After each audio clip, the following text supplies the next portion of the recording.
नमस्कार मित्रों, Shekhar astrology channel पे आपका हार्दिक स्वागत है। बुध का प्रभाव 12 भाव में की श्रृंखला के अंतर्गत आज हम चर्चा लेकर आए हैं सिंह लग्न के बारे में। आज हम जानेंगे सिंह लग्न के जातकों के लिए बुध कैसा प्रभाव देते हैं, कहाँ स्थित होकर बुध शुभ प्रभाव देते हैं और कहाँ स्थित होकर बुध अशुभ प्रभाव देते हैं। आइए चर्चा को शुरू करने से पूर्व बुध के बारे में कुछ सामान्य बातों को जान लें। बुध मिथुन और कन्या राशि के स्वामी माने जाते हैं और कन्या राशि में ही बुध को उच्च राशि का माना जाता है। बुध मीन राशि में नीच राशि के माने जाते हैं। बुध के कार्य क्षेत्र, बुध के अधिकार क्षेत्र में बुद्धिमत्ता, ज्ञान इत्यादि चीज आते हैं। जैसा कि आप चार्ट में देख रहे हैं कि बुध व्यापार को, वाणी को, याददाश्त शक्ति को एवं वाक्य शक्ति, लेखन कला जैसे चीज़ों को नियंत्रित करते हैं। साथ ही साथ भाषा को सीखने सिखाने की कला या भाषा में दक्षता जैसी चीज़ों को बुध नियंत्रित करते हैं। विद्या हो, ज्ञान हो, चतुराई हो, बुद्धि हो, चित्रकला हो या शिल्पकला हो या मन की दशा हो, इन सारी चीज़ों पे बुध का पूर्ण रूप से अधिकार होता है। जिन व्यक्तियों के कुंडली में बुध शुभ फल देते हैं वे इन चीज़ों के लाभ से लाभान्वित होते हैं, यानी उनमें ये सारी चीज़ें विशेष रूप से होती है।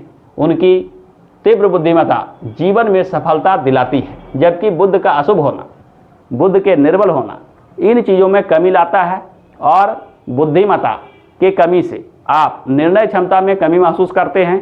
किसी कार्य को करने में अगर मगर की भावना लग जाती है और यह निर्णय क्षमता में कमी सफलता को विलंबित कर देता है, सफलता को असफलता में बदल देता है। यानी बुध का शुभ होना सफलता का संकेत देता है, वहीं बुध का अशुभ होना असफलता को संकेत देता है। बुध के सिंह राशि में, सिंह लग्न में क्या प्रभाव होते हैं, आइए चर्चा को शुरू करते हैं। जैसा कि आप चार्ट में देख रहे हैं कि सिंह लग्न की कुंडली में बुध द्वितीय भाव के स्वामी होते हैं। साथ ही साथ यह बुध एकादश भाव के स्वामी होते हैं। द्वितीय भाव एक मारक भाव कहा जाता है, जबकि एकादश भाव तुष्टाय भाव के अंतर्गत 11वां भाव आता है। यानी दो अशुभ भाव के स्वामी होकर बुध मार्केश की स्थिति में भी रहते हैं और तुष्टाय के स्वामी होकर अशुभ स्थिति में भी रहते हैं।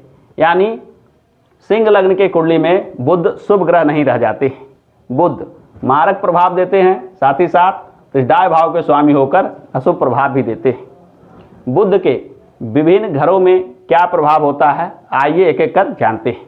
सबसे पहले चर्चा करें कि बुध यदि लग्न में विराजमान हो, लग्न में बुध का विराजमान होना एक शुभ संकेत माना जाता है। मानसिक शक्ति, यात्रा, वार्तालाप इत्यादि में रुचि जैसे चीज़ों को बुध यहाँ विराजित होकर दे सकते हैं, परंतु सिंह लग्न में विराजित होने के कारण, सिंह लग्न में स्थित होने के कारण इन चीज़ों में कमी ला देते हैं।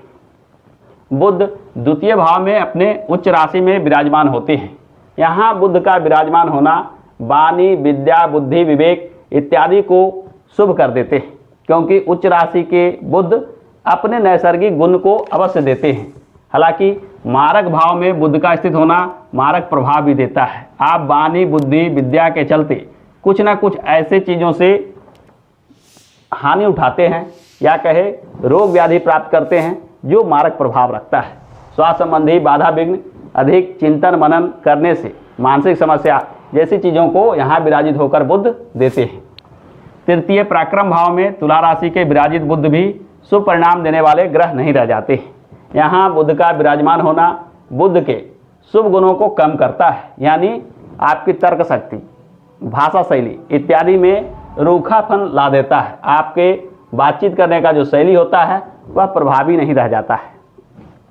यदि चतुर्थ भाव में वृश्चिक राशि के बुध की चर्चा की जाए तो यहाँ बुध विराजित होकर सुख सुविधा में कमी के कारक बन जाते हैं।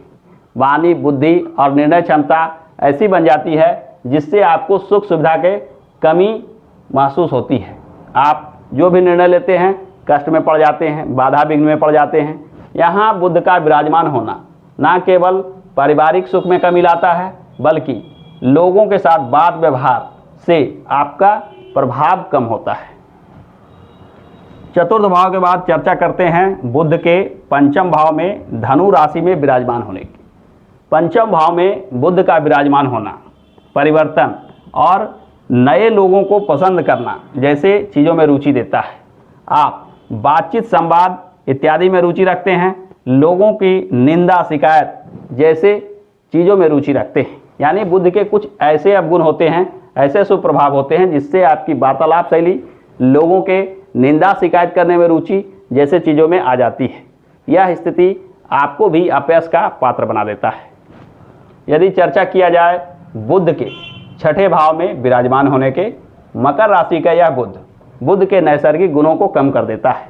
छठा भाव में बुध का विराजमान होना बुध के शुभ गुणों में न्यूनता ला देती है। यानी निर्णय क्षमता हो, वाक्यपटुता हो, किसी के साथ काम निकालने के लिए जो वार्तालाप शैली होनी चाहिए उसकी कमी आप में देखने को मिलती है। आपका वार्तालाप की शैली प्रभावी नहीं होता है। आप किसी कार्य को बुद्धि के बल पर नहीं कर पाते हैं। यानी आप आसानी से किसी से ठगे जा सकते हैं। आपका बुद्धिमत्ता कम होती है और कहीं कहीं आपको अपने वाणी के चलते भी हानि उठाना पड़ सकता है। सप्तम भाव विवाह और साझेदारी का भाव होता है। इस भाव में अशुभ बुध का विराजमान होना अत्यंत अशुभ प्रभाव देता है। खासकर मारक भाव का स्वामी होकर मारक भाव में स्थित होना, इसे अत्यंत अशुभ के साथ जोड़ा जाता है।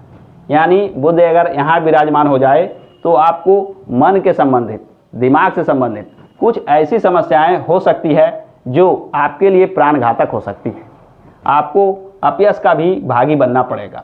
वैवाहिक संबंध हो या साझेदारी के साथ संबंध हो, ये दोनों मामलों में यहाँ विराजित होकर बुध शुभ प्रभाव नहीं देते हैं। पारिवारिक जीवन में भी कलह और तनावपूर्ण वातावरण देखने को मिलता है।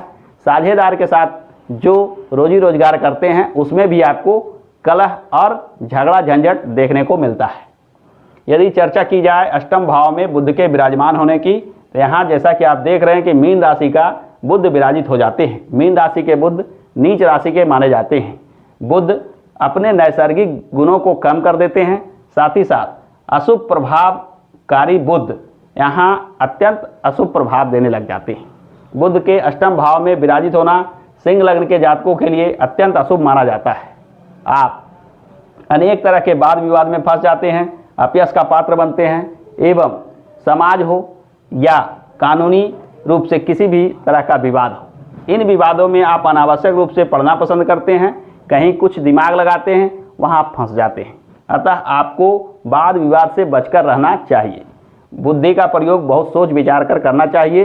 किसी से सलाह मशवरा लेने के पश्चात ही कोई कदम उठाना चाहिए।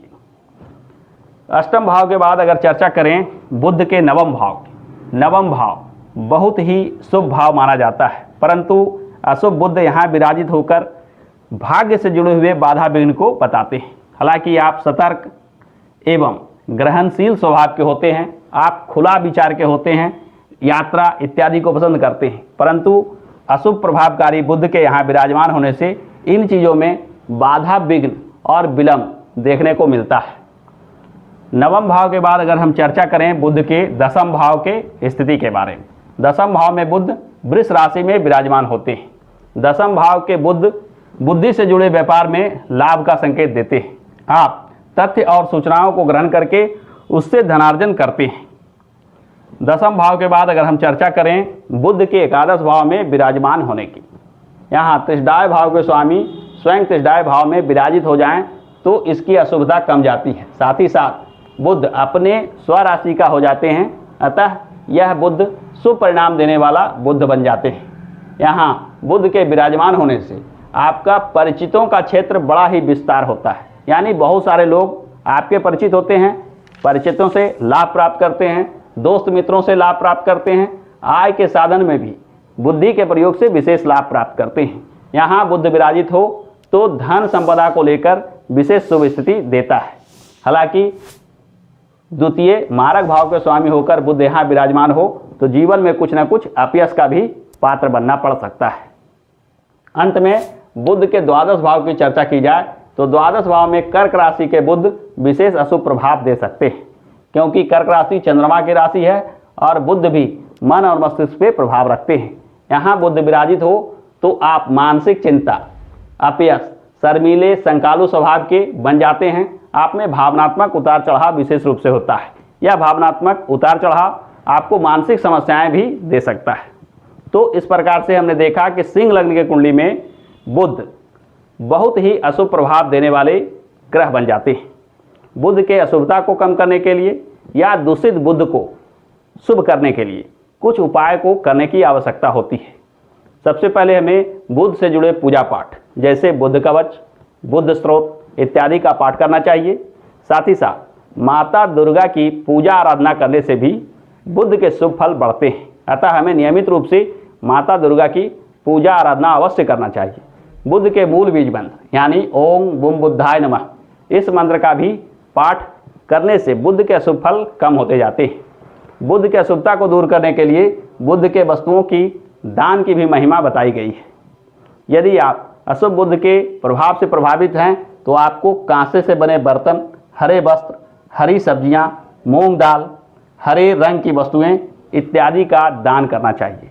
इसे दान करने से बुध के अशुभ प्रभाव धीरे धीरे कम होते जाते हैं। बुध यदि अशुभ प्रभाव दे रहा हो तो बुध का यंत्र, बुध का रत्न इत्यादि भूलवश भी धारण नहीं करना चाहिए, क्योंकि अशुभ फल देने वाले ग्रह की अंगूठी और मंत्र जाप और यंत्र इत्यादि जो धारण किया जाएगा तो उसके प्रभाव को आप बढ़ा देते हैं।